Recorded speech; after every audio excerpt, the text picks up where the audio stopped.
In Minecraft we can do things automatically. Nowadays our player is no longer forced to use his hands. For example, if you need moss blocks, there are giant machines that can do all that for you. Or how to get resources from enemies, even cane sugar, cactus. Anyway, Steve can be quietly at home, and while he relaxes, his whole world is working for him. However, not everything can be automated, and one of the things that cannot be fully automated are animals. A human must necessarily intervene by right-clicking with food, so the animals will have babies. Although these farms seem automatic, they are not. The player has to be right-clicking with food.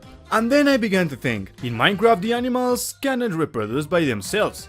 It's not like in the real life where two animals meet a couple and well, you know, love happens. So what if animals could reproduce like in real life, that is, on their own? For this, we'll go to our interdimensional time machine.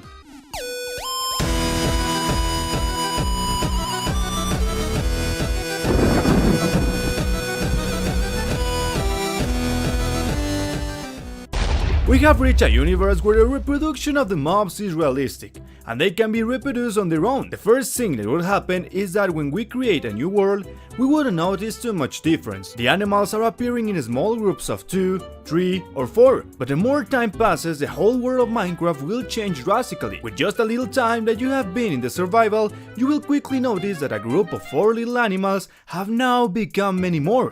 In this case, this family of little pigs have not needed any human to give them carrots. They will have to reproduce on their own. Have you ever wondered how long it takes for a baby animal to grow into an adult? Well, if we don't give it wheat and let it grow naturally, it will take the little cow only 20 minutes to be an adult. That is equivalent of just one day of Minecraft. This means that if we find a small group of 4 sheep in a meadow, on the first day these 4 sheep would have 2 children. The next day this child will grow, and so on, until this sheep will colonize a large part of the land in just 10 days. The problem is that in Minecraft, animals don't die by all circumstances. Unless a player doesn't kill these animals or another mob kills them, animal populations wouldn't stop growing. In just weeks, this would get out of control. No device will hold so many entities in a world. To avoid these problems, the developers will have to implement a change. Make the Minecraft mobs reproduce in much less time. Instead of the little ones growing in just 20 minutes, several hours will have to pass.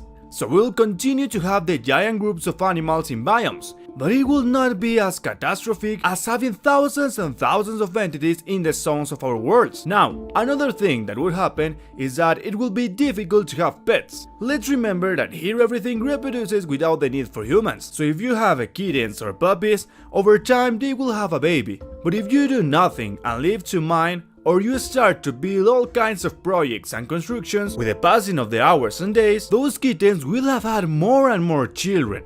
All your pets would get out of control. There is no one to stop them from having babies, so most likely we need to separate our animals so that they are not together. The mechanic of seeding it will certainly be very useful in this case, so they will be calm and they would not have 400 pups. And even the leashes would be super important in this universe. For example, if you want to have a stable, you will need to separate the animals also with leashes. This mechanic of keeping the animals separated will be very common in this game. It seems that everything will be much more annoying, but there are some great advantages. Being a farmer in this universe should be incredible. We will no longer have to get food based on crops, because potatoes, carrots usually take quite a while to get at the beginning. If the animals reproduce on their own, it will be as easy as bringing 2 sheep, having them in a corral, and that's it. You just have to wait for the animals to reproduce on their own. So in a few days, the sheep will have reproduced wide enough for the farmer to get some delicious fresh meat. The food in the game will be the easiest to come by, but we are forgetting something important, and that is that those predators that exist in some forests have also begun to reproduce on their own. When you least expect it, a gigantic pack of wolves will have begun to reproduce so much that now they are too many, and very careful that they have been close to your farm. Eventually, they would all enter the farm, obviously looking for fresh meat to eat. In case you have not properly protected your corral, all your cattle will have disappeared in a matter of just few seconds. The same could happen with little foxes. There will be so many animals that they will all start fighting. Big packs of foxes against the wolves, little foxes eating the chickens, and all this would be a disaster. The only way to stop this is for Steve to eliminate the invaders. Steve couldn't have more cattle if he doesn't eliminate all the bad wolves. It's a very complicated task, but Steve is forced to do it. And this whole situation reminds me of the real life. In real life, things very similar to this have happened. This is known as invasive species. On one occasion, the Argentine army brought some beavers to their territory with the purpose of selling their skins. In total, they had brought 20 beavers. However, some ended up escaping, causing those 20 original beavers to begin to reproduce in Argentine territory, reaching more than 100,000 beavers.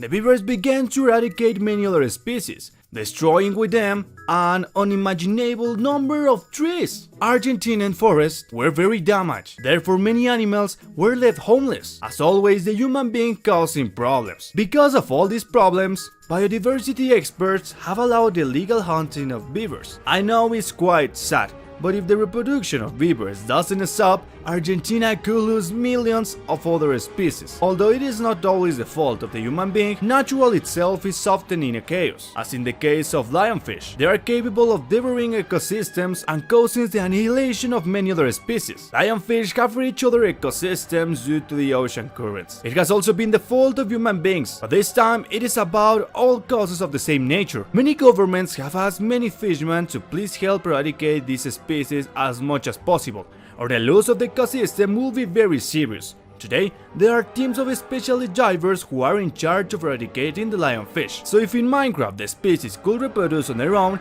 we would have to find a way to protect the species. Something that a human being should also learn, and this shows us that exist can cause too much damage. It is not bad if the human being wants to get resources from the earth. The problem is if we do it excessively, so we hope that a human being can correctly manage the resources and the species of the planet. Unfortunately, some species such as lionfish are not intelligent enough to know what they are doing, and there is not much that can be done about it. But a human being is intelligent enough to understand that we don't have to upset the ecosystems of our world. Click on the left to see the playlist of What If, and on the right you have a video suggested by the YouTube algorithm.